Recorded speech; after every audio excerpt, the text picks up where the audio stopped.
Ayan mga kapalos, magluto tayo ng pork steak. Ayan, hinugasan maigi, pinatuyo ng paper towel, tinusok-tusok ng tinidor, ayan. Kasi mga makukulit, na? Nag-jogging, pawis na pawis. Ayan, tusok-tusokin natin sila para magtino. So, ayan na. Tapos natin silang mapatuyo. Ayan. So, meron ako ditong 7 cuts na pork steak. So, nabibili to sa grocery ganito, no? Pork steak ang sabihin. Ito yung makikita mo, nakaganyan na siya. Sa palengke, ewan ko kung merong ganyan, no? So, hindi ko pa na-try. So, ito, lagyan natin sa isang basin or mixing bowl. Lagyan natin na Maggi sabor. At itong Worcestershire sauce, ayun, ang galing ko nang banggitin to, no? Na perfect ko din. So, ayan, bigyan natin ng sukat. 10 teaspoon ng Maggi sabor. 3 pinch ng salt. 1 pinch ng bechin. At 2 tablespoon ng Worcestershire sauce. Wow! So, ayan na. Paghalu-haluin na natin. Siyempre, lagyan natin ng ground black pepper. Gusto niyong damihan? Okay lang. Sa akin, 1 teaspoon. O, ito na. Ilagay na natin yung ating mga karne para ma-marinate. So, ayan. Isa-isa ko sila. Itong nililiguan ng marinate. Ayan na. Ng mixture. Ayan. So, kita nyo? Mas maganda kasi barehan, no? Pero kailangan malinis yung ating mga kamay. So, ito na. Pagkatapos ko nito, i-marinate natin to ng 20 minutes or 30 minutes, depende sa iyo. So, lagyan natin to sa ref, no? Sa baba lang. Ayan, takpan muna natin para huwag mag-contaminate yung mga laman ng ref, no? So, ayan. Alawin lang natin. Lamas-lamasin. Yung sekreto, no? Para kumapit yung lasa. Una, binutasan. Tapos nilamas. So, ayan na. Dinagdagan ko pa ng konting sabor. Sinakulaman pong isa. So, takpan natin, set aside for 20 to 30 minutes. Magluto naman tayo ng iba, yung broccoli. Imbisa natin ito sa konting mantika. Bawang. This is 3 cloves of garlic. Crush. Ayan din ako gumamit na. Crush lang siya. Hindi ko na ginamit yung processor. Matrabaho mong bukas na. So, ayan. Gisa-gisa lang naman. Huwag masyadong ipa-brown. Like brown lang siya. Then, sunod na natin yung broccoli natin dito. So, sabi ko sana ko stir fry. Ayaw niya. Gusto niya daw yung may oyster sauce. So, ni-request niya yun. Nilagyan ko tuloy ng oyster sauce. So, dapat wala talaga stir fry lang. Kung stir fry, ang gagamitin nyo is butter, no? Butter, tapos ilagay nyo na yung broccoli. Halu-haluin. Huwag nyo na lalagyan ng kung ano, no? Kung gusto nyo may konting lasa, di taktakan nyo ng paminta. Yun lang. Maalat naman na yung butter, eh. So, yan. Ginaganyan ko lang siya. Hinahalo-halo. Mga manok, ang ingay. Gusto yata maitinola sila.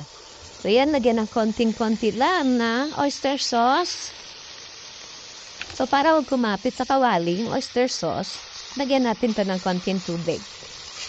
So, ito, lagyan ko ng konting tubig. Siguro 1 teaspoon yan. So, ayan, kumakapit pa rin sa kawali. Naglagay uli ako ng 1 tablespoon ng water. So, ayan. Matutuyo din naman yan, no? Dahil sa konti. So, hindi naman natin pwedeng iserve to ng hilaw na hilaw. So, lutuin natin kahit hot cook. So, yan ang finished product. Luto na siya. Ang side natin to. So, pagka meron kayong pork steak, may side tayo. Either salad na potato or etong broccoli. Ayan. Para, okay, asparagus. Masarap asparagus. Di ko pa na-try. Pero masarap din ang asparagus. No, ganyan din ang pagkaluto. So, ayan na. Ang finished product, broccoli with oyster sauce.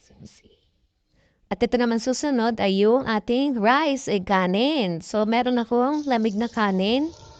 Mag-isa muna ako ng sibuyas. Tapos, ilagay ko itong lamig na kanin.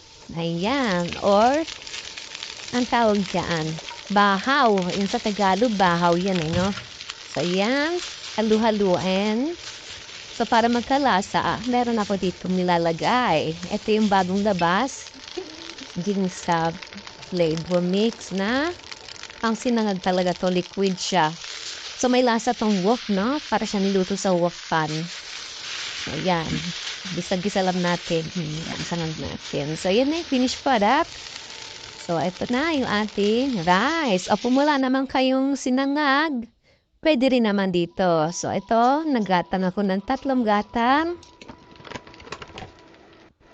Lagyan ko na. Hinugasan ko to ng 2 beses. Sinabawan. Then, lagyan natin ito ng, ayan ali, yung ginisa mix, flavor mix na pang sinangad. Ayan. So, haluin lang natin to para mag-even. Takpan, isaing. So, ito is normal lang. Isaing lang natin. So, ito na yung kakalabasan. Pagluto na yung sinaing. Kung gusto niyo makulay, you can adjust suwete naman, okay? So, ito na. Magluto na tayo ng steak natin. So, natapos na yung 20 minutes na pagmamarinate. Magtatunaw tayo ng butter. Then, lagay natin to steak. Ayan. 3 lang ang kasya dito. So, 3 yung aking lagay. So, ito yung first batch, no?